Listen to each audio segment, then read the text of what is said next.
Welcome, welcome, welcome. This is Dr. Herbert Harris, and this is the Big Read, Day 17. And I want to welcome you to, let's see, we're in the last week of our 4-week project. We have been going through our book, Solving the Race Issue in America. We have had incredible dialogue and conversation with people, with some incredible participants, folks who really are tuned in and tuned up about things that they want to do and things that they want to see, who really are looking at the racial environment of our country and saying, we can make a change, we can change this. My moderator is Dr. Dennis Rogers. Dr. Rogers, why don't you give us some words and get us started? Greetings, everyone. Welcome to day 17, and we continue the reading of Solving the Race Issue in America. In our last discussion, we are walking through the Willie Lynch letter, and we're walking through the application of the letter as articulated in the Willie Lynch, the 100th Monkey, and the present condition. So we will continue with our reading today to ensure that we are on point for concluding in a proper time. Okay. Great. And by the way, Doc, we have a number of participants who are joining us now.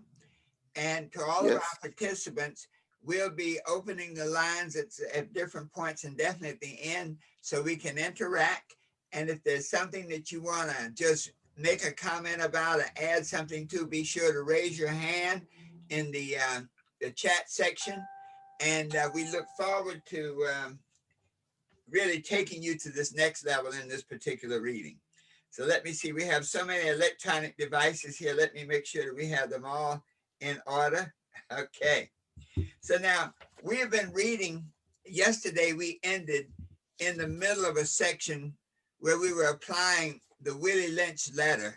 You know, Willie Lynch, the letter of Willie Lynch regarding how to make a slave was followed up by an entire treatise that he wrote called How to Make a Slave, which went into great detail. And what we were doing was going through the letter and the treatment and unpacking it, translating it, sort of bringing what was done 400, 300, 200, even 100 years ago to the present. So we're at just the point now where Willie Lynch has talked about the female Negro and the importance of really bringing her into the fold as far as the behaviors that they desired. And so let me start. He said, we talked about paying particular attention to the female savage and her offspring for orderly future planning. Translation: once the female was broken, she would teach her young how to be a slave. Her offspring would have no knowledge of their natural state. They would only know how to be a slave. They would only know that which the master wanted them to know so that they could serve him. A slave mother, heeding to her natural instincts to nurture and protect her young, would only teach her children that which they need to know to survive as a slave. According to Lynch, the purpose of the breaking process was to create a complete reversal of the mind. Wow.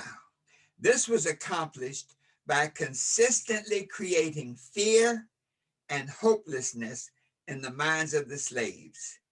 As Lynch described it, take the meanest and most restless Negro, strip him of his clothes in front of the remaining Negroes, the female and the Negro infant, tar and feather him, tie each leg to a different horse facing in opposite directions, set him afire, and beat both horses to pull him apart in front of the remaining Negroes. The next step is to take a bullwhip and beat the remaining Negro male to the point of death in front of the female and the infant. Don't kill him, but put the fear of God in him, for he can be useful for future breeding. The purpose of the planned brutality was to change the behavior of the kidnapped Africans to the behavior of a slave. This process of slave making, perpetuated by some white Christian Americans upon their captive prey, was the ultimate experiment in behavior modification.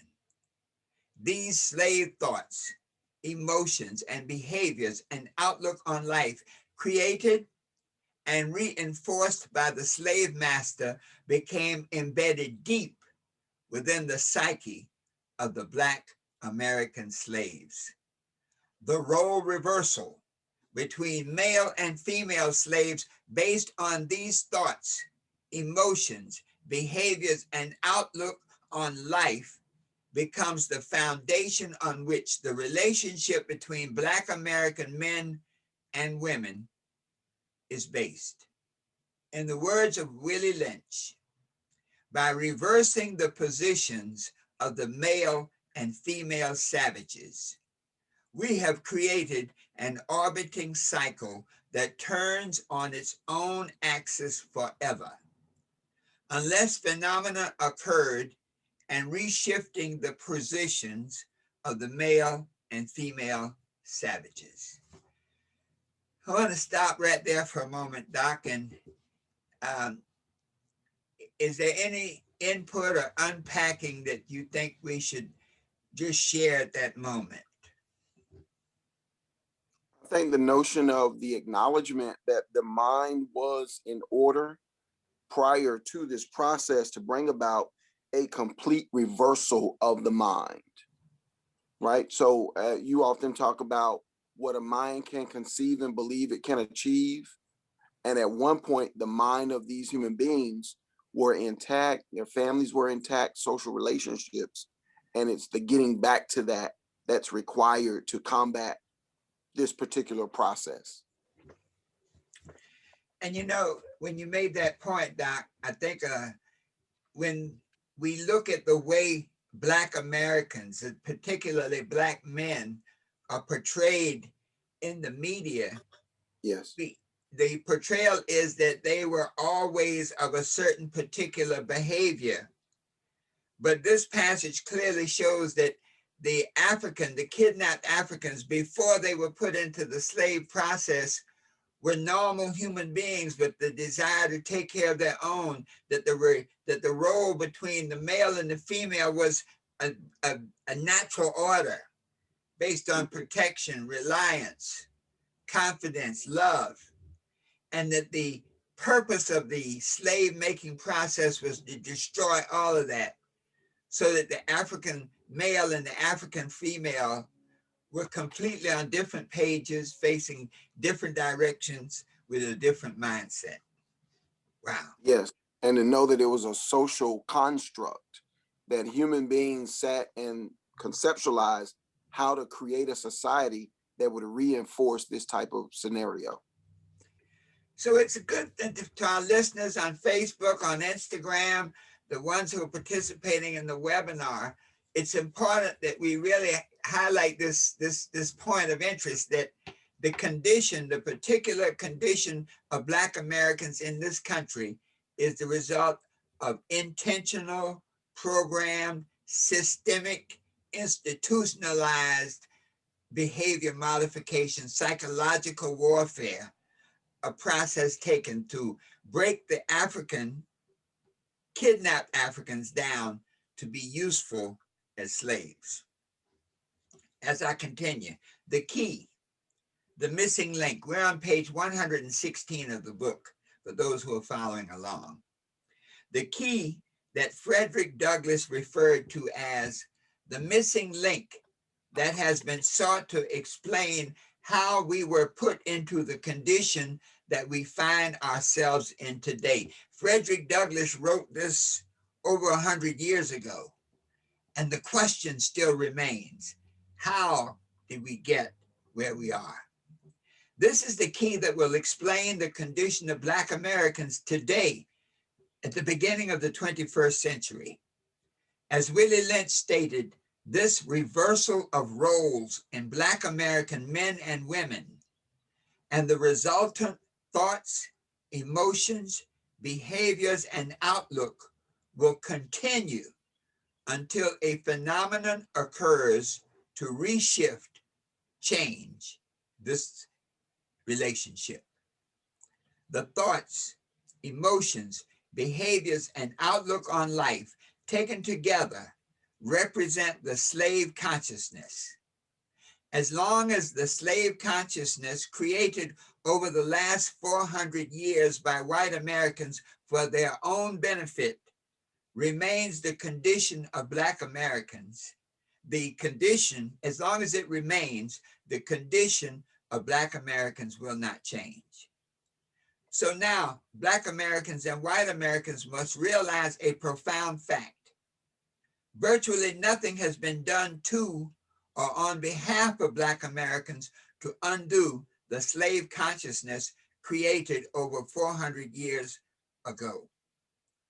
Neither the outlawing of the slave trade in 1807, nor the Emancipation Proclamation, nor the 13th Amendment to the United States Constitution, nor the Civil Rights Act of 1866 or 1964, nor the Supreme Court decision of 1954 desegregating the schools, the public school system, nor any other legislation or program has done anything to destroy or effectively change the slave consciousness that exists today for Black Americans.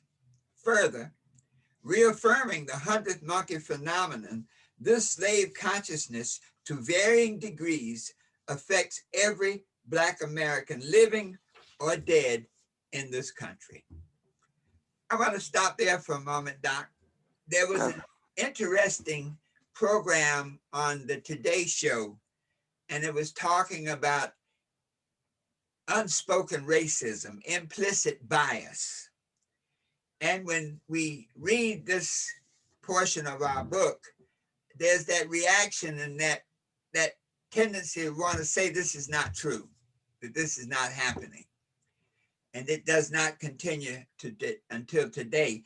But it was a nice program, and it was just showing how the slave consciousness and slave master consciousness continues today.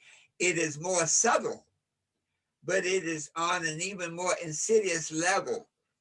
They did experiments where they could tell that the tone of a white police officer was different in talking to a Black person than a white person in over 75% of the cases. They did, studies with the body cams where you could hear the conversation, and so the people listening could not visually see what the person looked like, but you could tell from the conversation that the police officer or the person interacted already had a particular frame of mind with respect to the person they were talking to. And they did numerous, you might say, interactive experiments to see that this was so. And so this situation in which we find ourselves that Frederick Douglass talked about, that we now find ourselves asking the same question.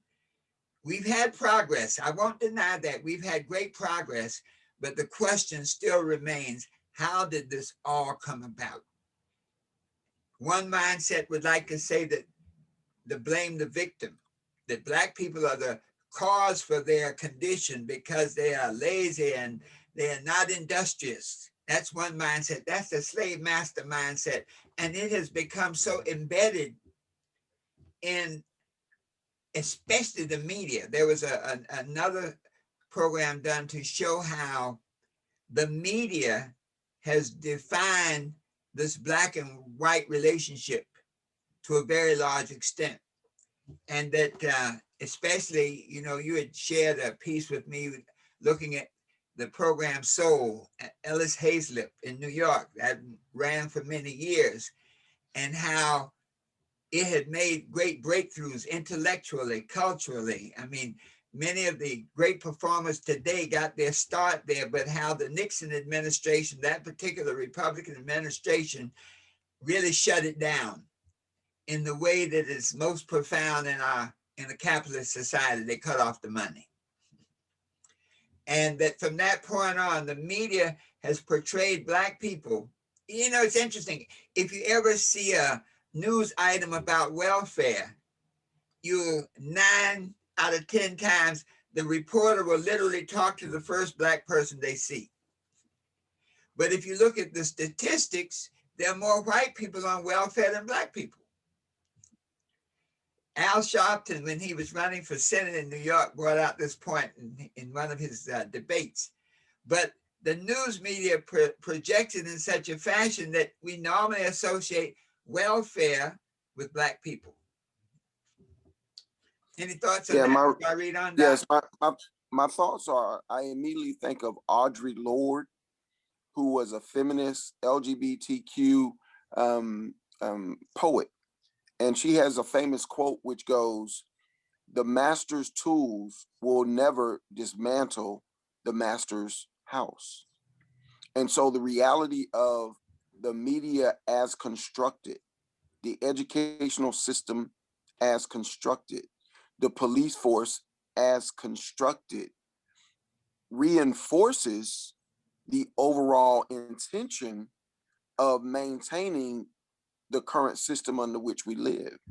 And so when you point to the notion of, until there is a phenomena of the complete reversal of mind will come as a result of some outstanding phenomena, what happens is when there is an upsurge, when they've taken these various men and they've done to them with police what they used to do back on the plantations with the overseer, and there is a social upheaval. There is a true phenomena that occurs.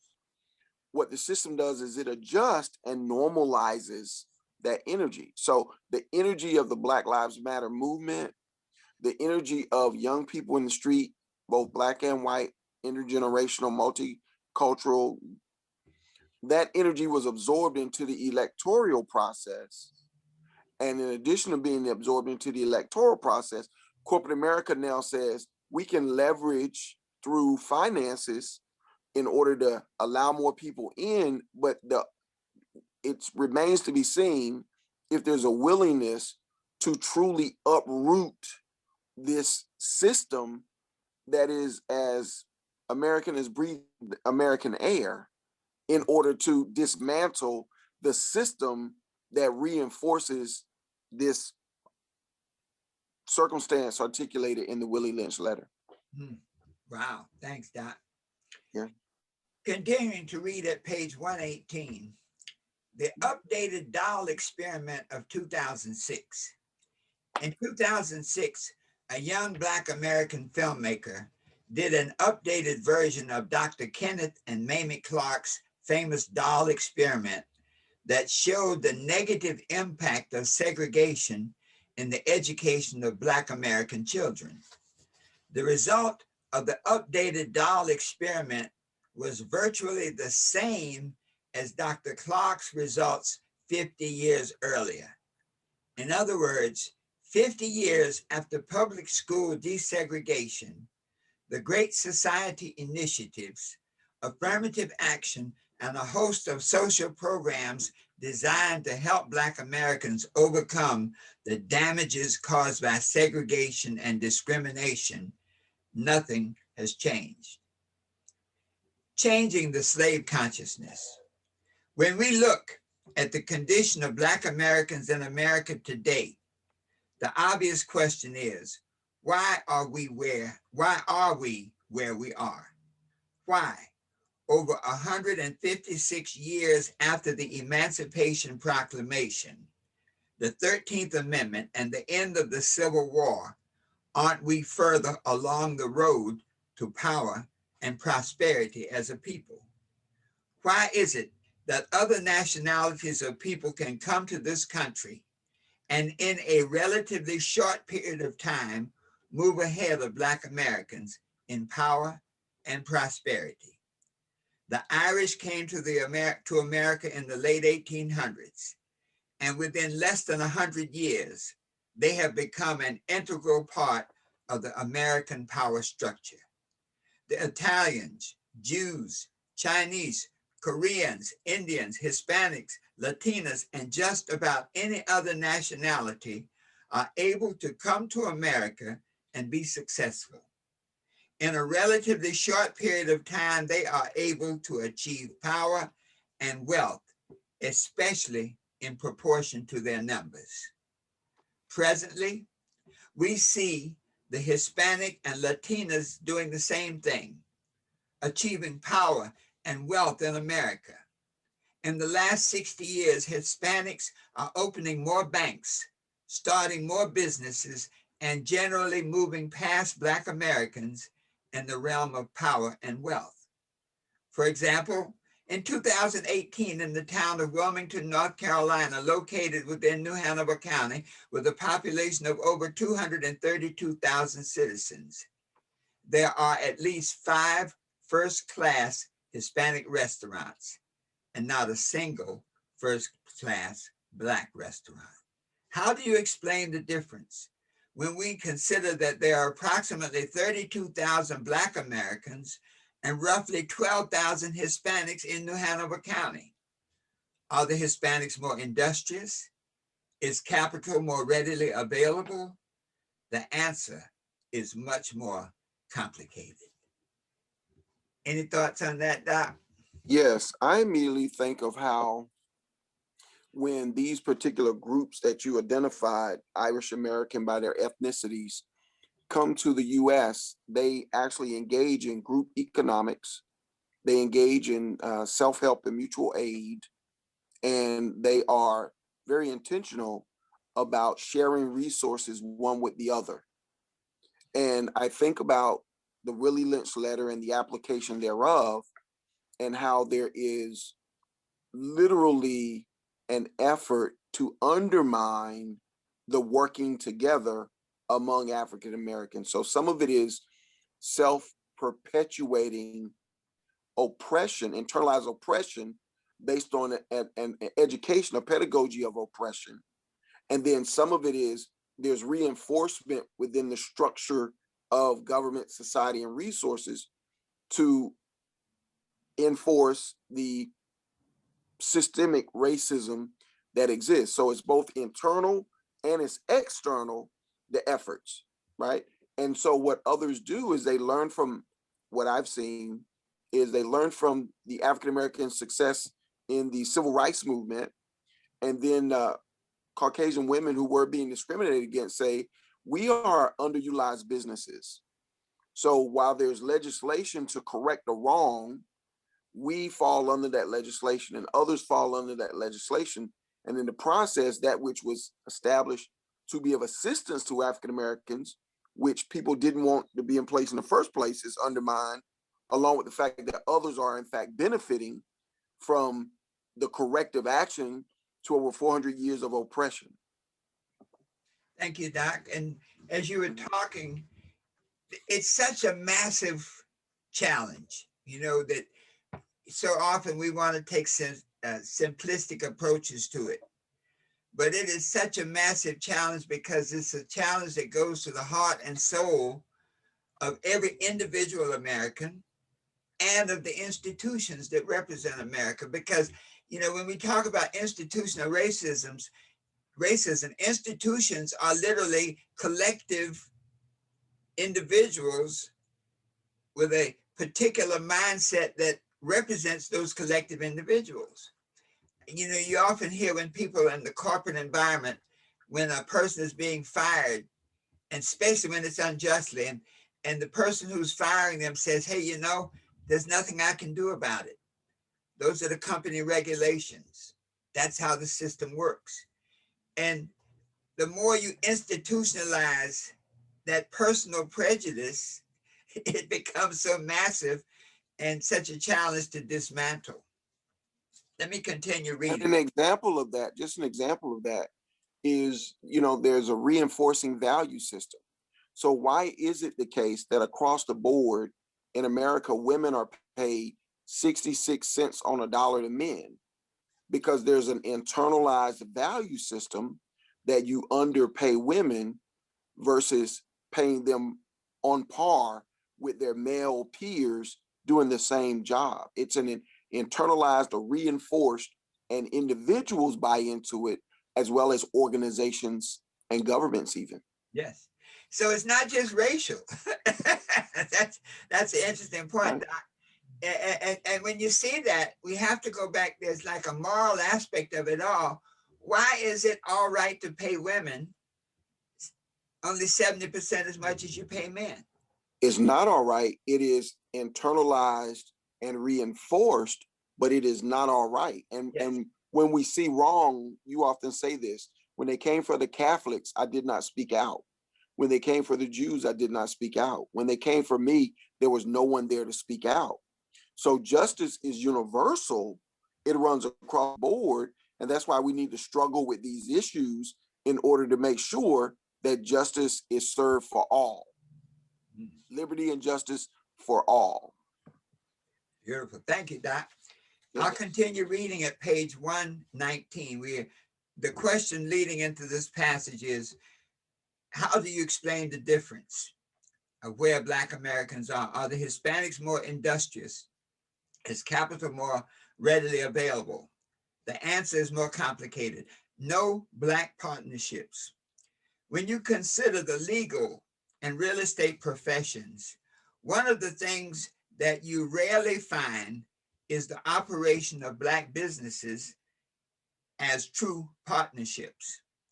You will sometimes find Black lawyers or Black accountants or Black real estate brokers or Black contractors or even Black doctors sharing office space with numerous names listed on the entrance door. If you check further, you will usually find that one of the Black professionals is the owner or leaseholder, and the others are simply subletting space. Or you may find that these Black American professionals are simply sharing space and expenses. There's no sharing of management or of revenues. Am I saying that Black business people never work together in true partnerships or shared management, expenses, sharing management, expenses, and revenues? No, not always. But such partnerships, such true partnerships, where there's a sharing of power, a sharing of resources, and a sharing of benefits, are rare. When considering other races or ethnic groups working together in some form of partnership, this is a key element to their collective success. So now let me just take an aside here. One of the primary tenets of slaveology, I'll call it, is to make Black Americans distrustful of one another. Any slaves who got together in a group of 2 or 3, that could be punishable by death in the slave environment.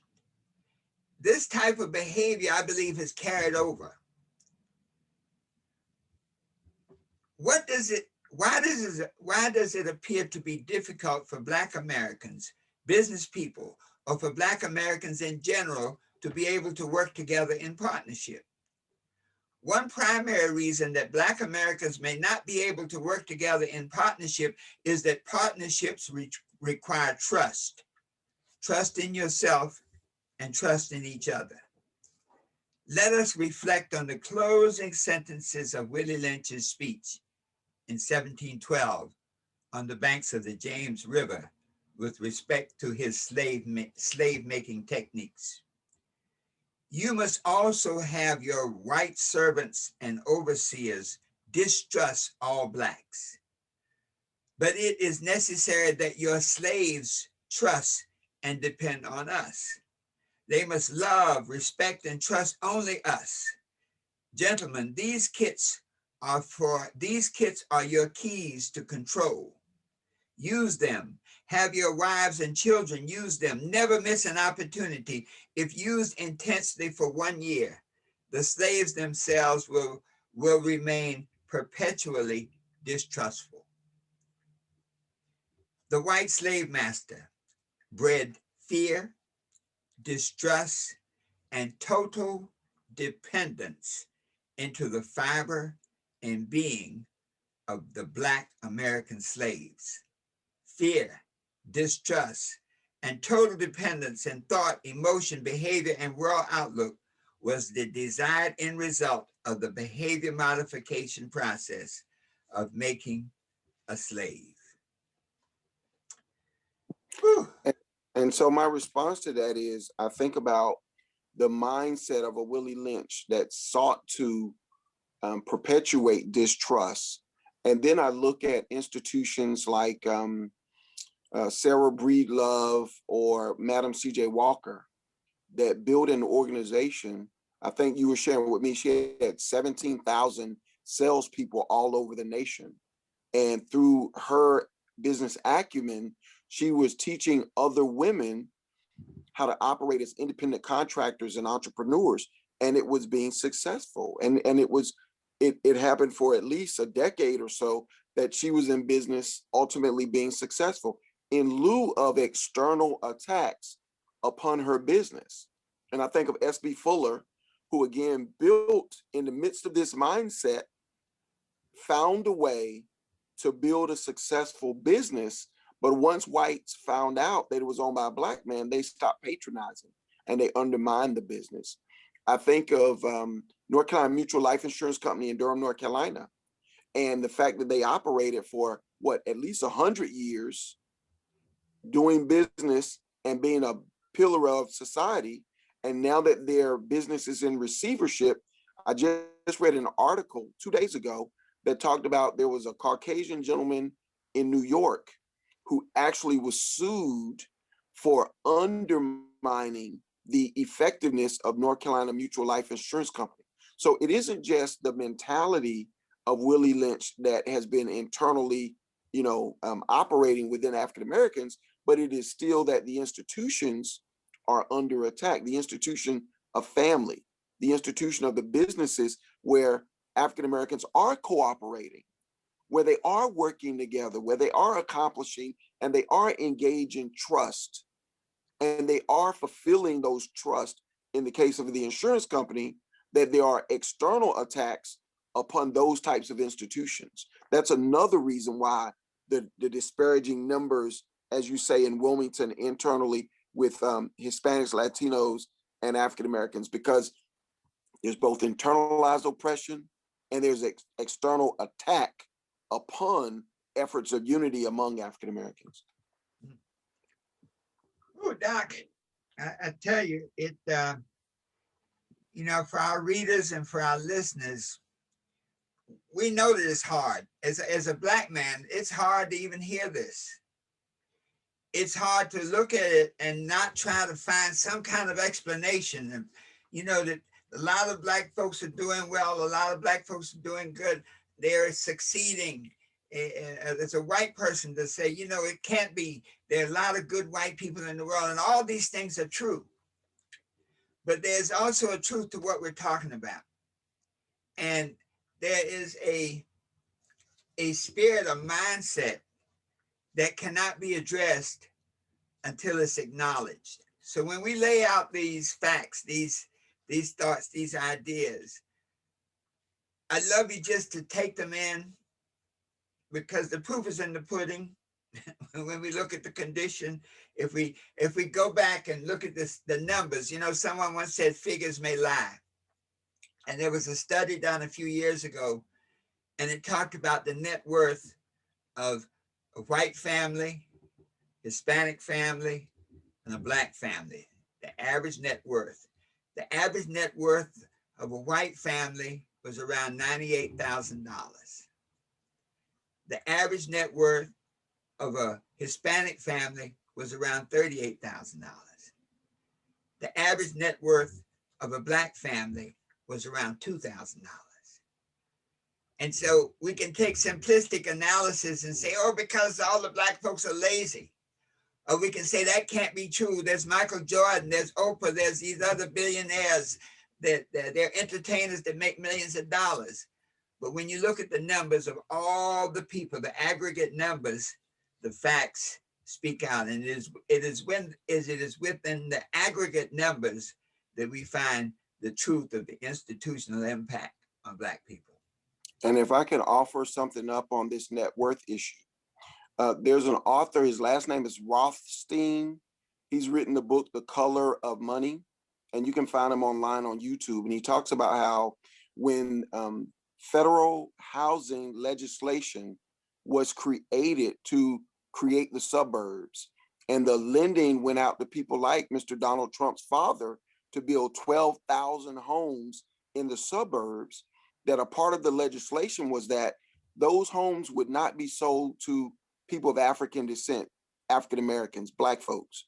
And that not only could those not be sold, but when they were resold, they could not be sold to Black folks. So GIs, Black GIs, came back from World War II seeking to exercise the GI Bill, but it could not be utilized for them to buy homes. So as a result, this net worth inequity, most Caucasians' net worth is rooted in home ownership, because 2 generations back, they could buy a home that's now worth 300, 400,000.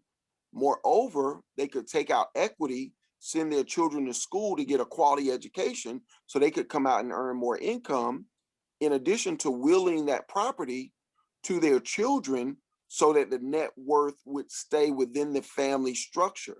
So again, there is external oppression, legally backed and binding, in order to rob African Americans of the opportunity to create net worth in the same way that others have created net worth with government support. Because we know the biggest expender, the biggest customer in America is the US federal government, the state governments, the county governments, the city governments that are spending trillions of dollars to maintain the American society. And Doc, this last page, did you want to read that, or shall I continue applying that? If you'll continue on the momentum, I love it. It sounds great. Please continue. On page 120 of Solving the Race Issue in America, applying the 100th monkey phenomenon to the slave-making process. Applying the 100th monkey phenomenon to the slave-making process leads to the inevitable conclusion: over 350 years of absolute slavery, the qualities of fear, disgust, distrust, and total dependence were so bred into Black American slaves that after a finite number of slaves were created, there came a time when these negative qualities appeared and were embedded in the psyche and fiber of virtually every Black American, slave or free, living or dead. This explains the slave consciousness through the end of the Civil War. What about after the Civil War, when slavery was ended and made illegal? Did there come a time when the freed slaves were able to shake off and eliminate the slave consciousness that had been inflicted upon them for so long? Yes, there was a time after the Civil War when the freed slaves and well-intentioned white Christians worked together to change the paradigm of slavery. This period was the Reconstruction. However, while good white Americans and recently freed slaves and free Black Americans worked together to change the paradigm of slavery, many white Americans in leadership positions did all that they could to undermine their efforts. After the Civil War, the white Americans in power changed their tactics, but continued to perpetuate the paradigm of slavery created by Willie Lynch, the Willie Lynch slave-making principles. The specifics of the slave-making process were changed, but the goal remained the same: domination of Black Americans by white Americans. Whew. Yeah, if I could respond to that, Dr. Harris, I thought immediately of the Freedmen's Bank in Washington, D.C. After the enslavement period, African Americans got together and wanted to engage in savings and loan and mutual self-aid. And General O.O. Howard, because a lot of the white leadership throughout the South were generals of the U.S. Army that defeated the South, the Confederacy. So when they established the Freedmen's Bank, people of color and whites of goodwill intention supported the notion of a pool of resources by industry and hard work that could then be utilized to finance home ownership and things of that nature. But the demise of the Freedom Bank, the Freedmen's Bureau Bank, came when Frederick Douglass sat in leadership, and ultimately the bank was fleeced by other not good-meaning white people, Caucasians, who actually undermined the effectiveness of the Freedmen's Bank. So again, there's the external threat as well as the internalized mindset that we're talking about in the text. Oh, Doc, institutional racism is so insidious because you look around, there's almost nobody to blame. Everybody's saying, well, I didn't do it. There's that song, I didn't do it. It wasn't me. That's what it was. It wasn't me. And that institutional nature of it was just so profound, so powerful, that literally things like that, like the fleecing of the bank. And then you use the media to make it appear, if you look at some of the press around 1898 in Wilmington, when the only insurrection in this country that ever took place happened, and when you look at the press in that time and the cartoons of that time, the picture was painted that these Black men were taking white people's jobs, were stealing money, were doing all kinds of negative things, which would then justify the act of insurrection to literally put Black and white people out of office and to change the government. And you make me think of the movie A Birth of a Nation that was shown in the White House. And the original Birth of a Nation was about what happens when formerly enslaved African Americans, Negroes, Blacks come into power. How will they molest Caucasian women?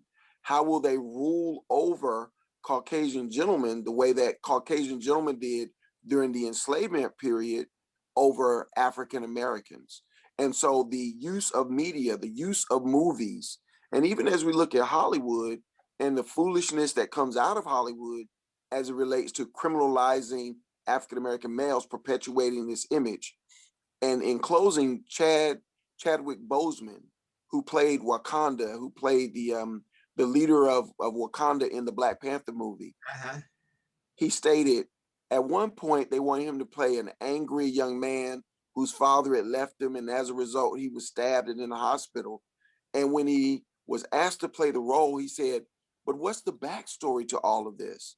And he made a decision, as did Denzel Washington, that he would never portray, until Denzel Washington did the movie Training Day, would never portray African-American people in such a sinister, negative light. And it was that role for Denzel Washington of a sinister being that won him the Oscar award, thus reinforcing that.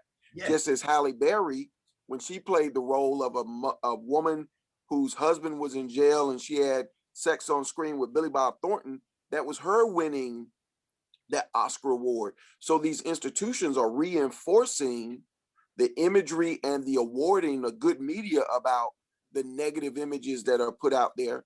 And then we see so many hip hop artists, Jay-Z selling alcohol, he's made $1 billion. But when you listen to his lyrics, it actually undermines the imagery of African Americans in the nation. That's an interesting point. Sidney Poitier got an Academy Award for Lilies of the Fields. Yes. Or was it? I don't know the name of the movie. I know he was the first one as a leading male actor, Lou Gossett as a supporting actor. What was the movie that he got it under, Doc? I think it was either Lilies of the Field or Guess Who's Coming to Dinner. But it was one of those movies where he really was kind of out of character for the Sidney Poitier that he had attempted to project. Okay. And so, you know, the reality of Hollywood and those who run Hollywood is they've not been necessarily friends to the African Americans. In fact, Tyler Perry, who also has issues, in my opinion, with the character, you know, when men dress as women and caricaturizes women, I have problems with that. But nonetheless, he decided to go to Atlanta to create his own kind of movie hub scenario, even though it perpetuates some, for me, very disturbing images. Well, think about this. When Hattie McDaniel got an Oscar, I think she was the first Black person to get an Oscar. She couldn't even attend the Oscar ceremony that she gave the Oscar, that she received the award. So the movie industry is complicit, the music industry is complicit, the educational industry is complicit, the banking industry is complicit. You know, you have all of these co-conspirators in creating both the pedagogy of the oppressed, the internalized oppression, that the distrust and the things we're talking about with the Willie Lynch letter, but that also externally rewards the negative behavior or punishes the positive behavior toward unity and trusting and cooperation. Doc, we're now at 1:49. Is this a point we want to open the lines with some commentary, or should I continue on a couple more pages? I think we're good. We're stopping at the point of the Civil War and Reconstruction. And I think we're good at this point, Dr. Harris, to get some more input and, you know, comments from our participants. Yes. So we have a number of participants live with us. So just to wrap up, we just finished a very hard and brutal session on the making of a slave to give color and feeling to this condition. And when we return tomorrow, we'll be dealing with the Civil War and the Reconstruction, because we are going to see how the actual intent of the Civil War to free the slaves and emancipate Black Americans was almost completely reversed over the next 30 years after the Civil War to usher in the new form of slavery. So we'll start with that tomorrow. So for our some of our participants who would like to offer, I know this was a tough reading today. Some of our participants who may have some questions or commentary on what we've heard today.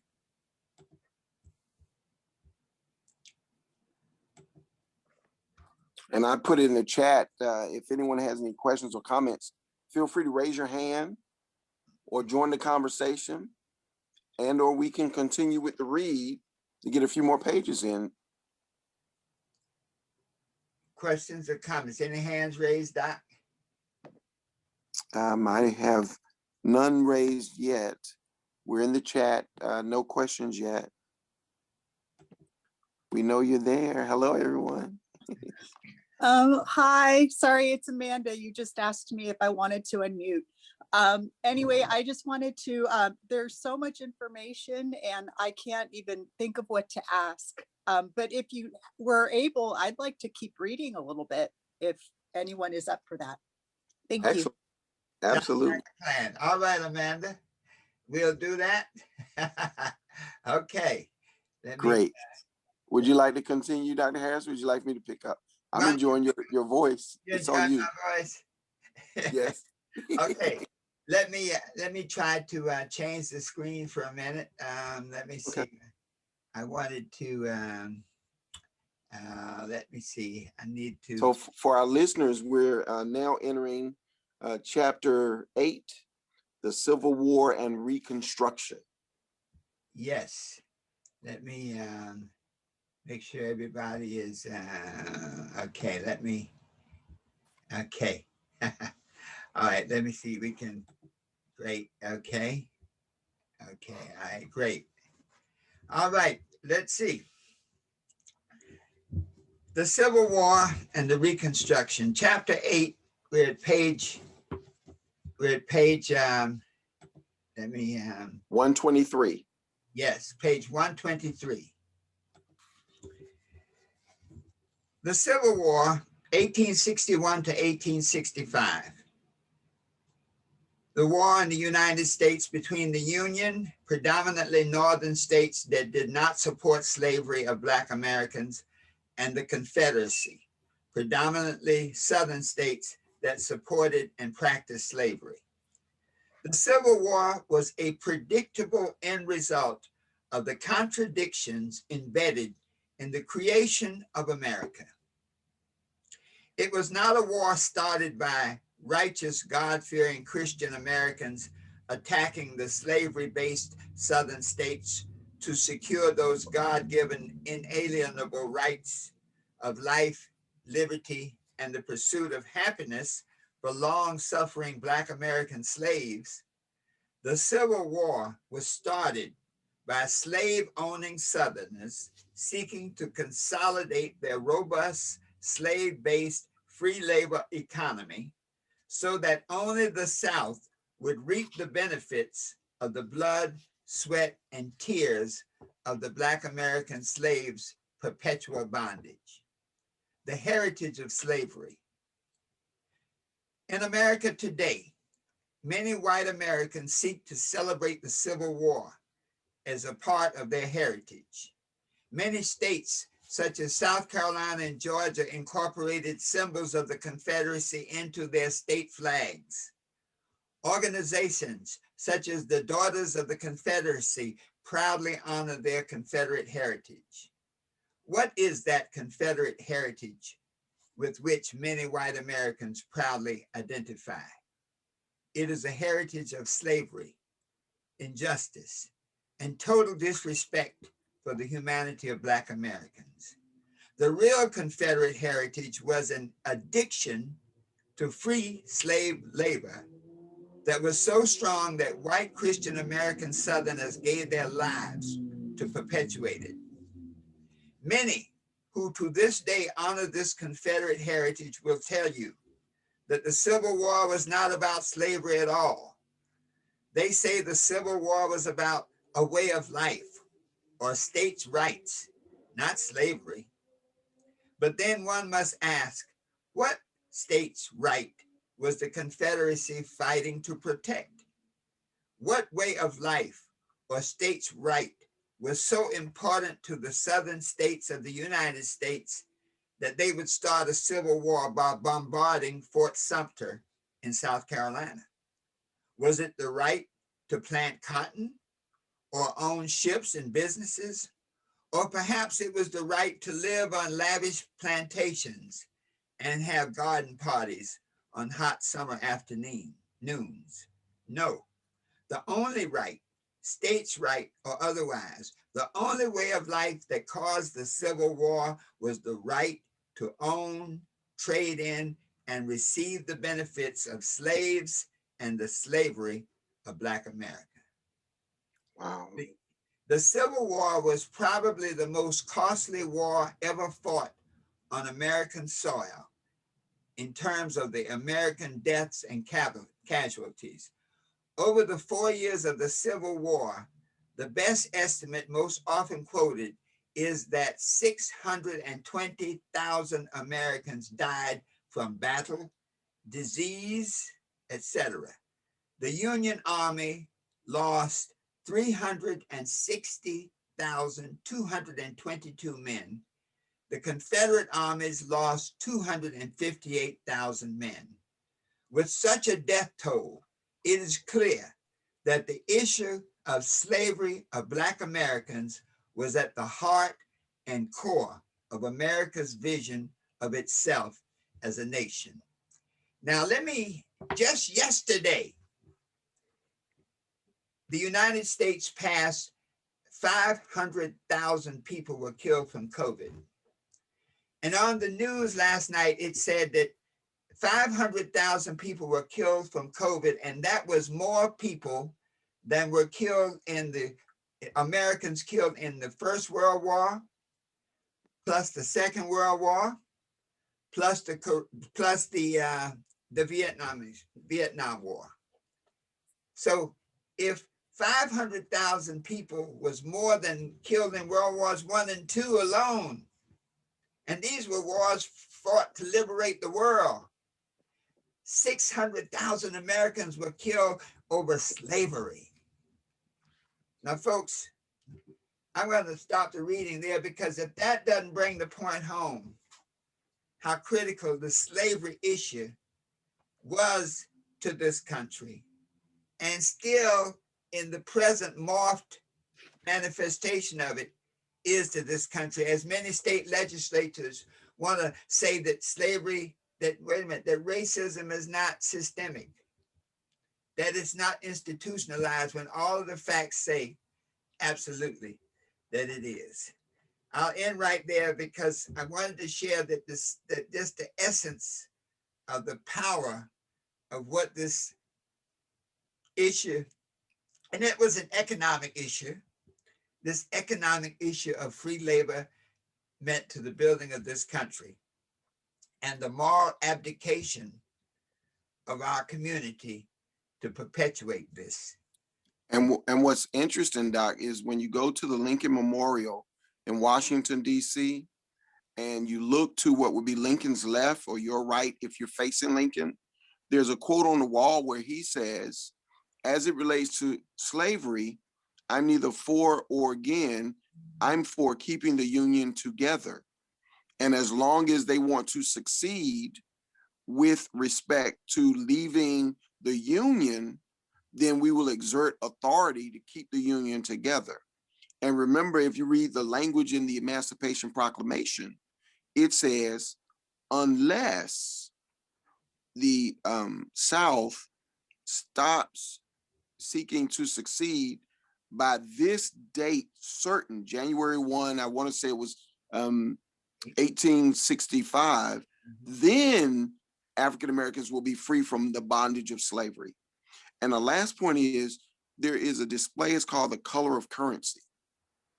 And there's a gentleman who actually collected currency from the Confederate South during the days of enslavement, or during the days of the war to Northern aggression, as they call it. They don't call it the Civil War, Dr. Harris, they call it the War of Northern Aggression. And the currency had African people, Black people, Negro people, picking cotton on what would be their dollar bills during the era of the Confederacy. So your point that it was an economic issue is bullseye. Now, we do know that the cotton that came from the South, where cotton was king, went up north and was manufactured into shirts. In fact, that cotton went all the way to Egypt and became the source of cotton for Egyptian cotton. And it was when Egypt was in a war that that cotton went on to London and became the source of cotton preferred in the London houses of creation of clothing. Savers Row, I think is what they call it over there. Simultaneously, enslaved human beings were traded for rum out of what was the Caribbean rum, and for sugar that supplied French tarts. They call Haiti the sugar bowl of France. So it was an international relationships that were supporting the system of enslavement that, in fact, the U.S. Union Army was fighting, along with fighting the Southern way of life and their Southern economic system that was rooted in the free labor that the enslaved provided for the nation.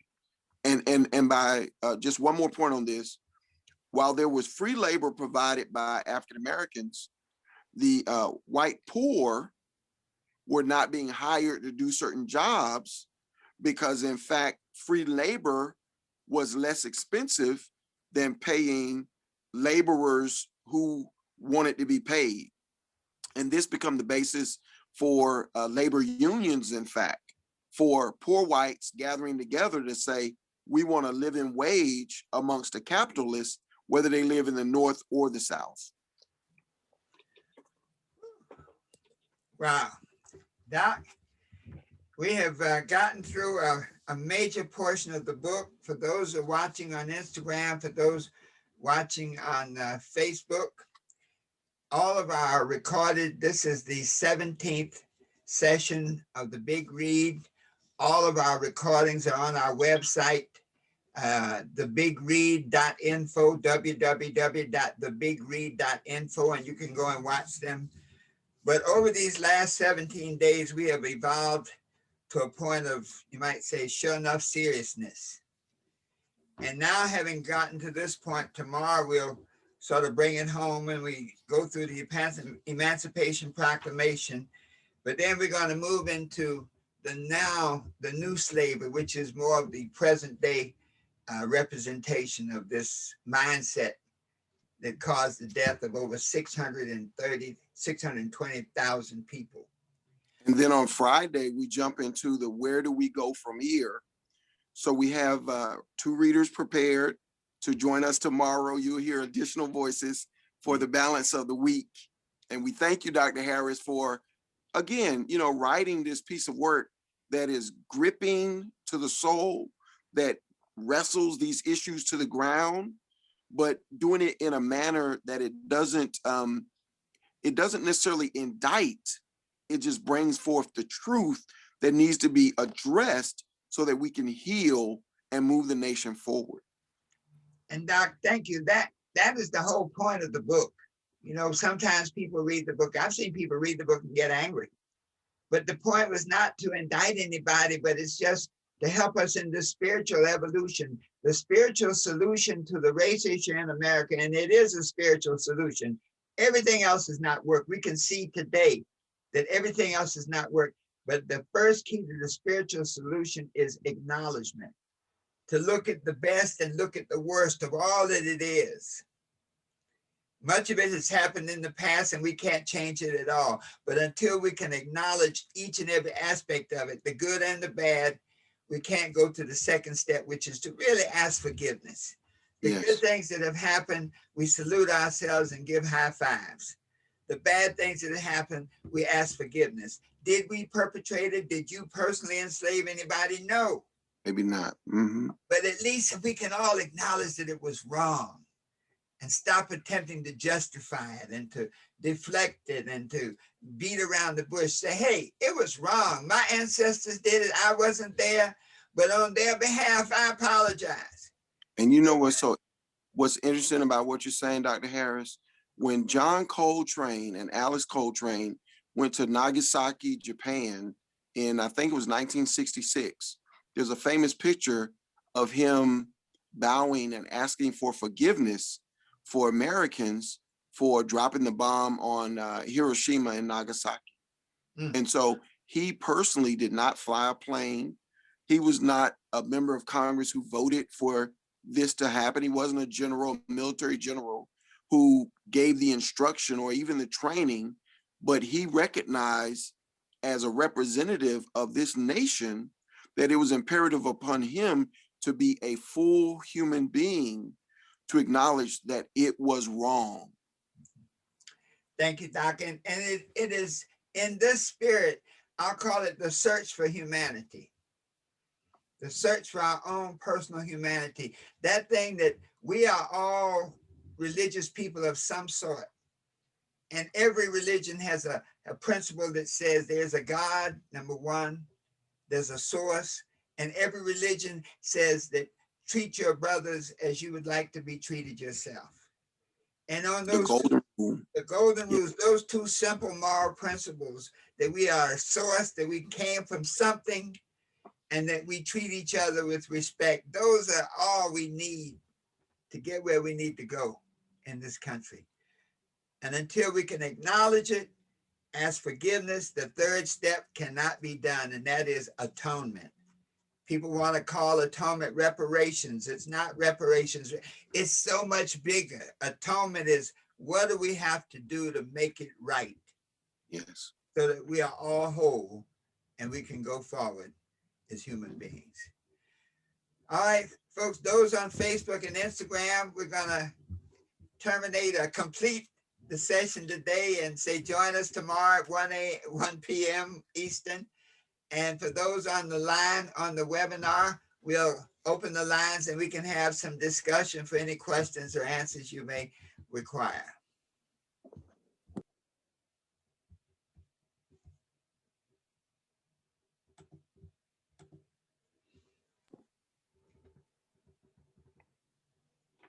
Job well done, Dr. Harris. Whew.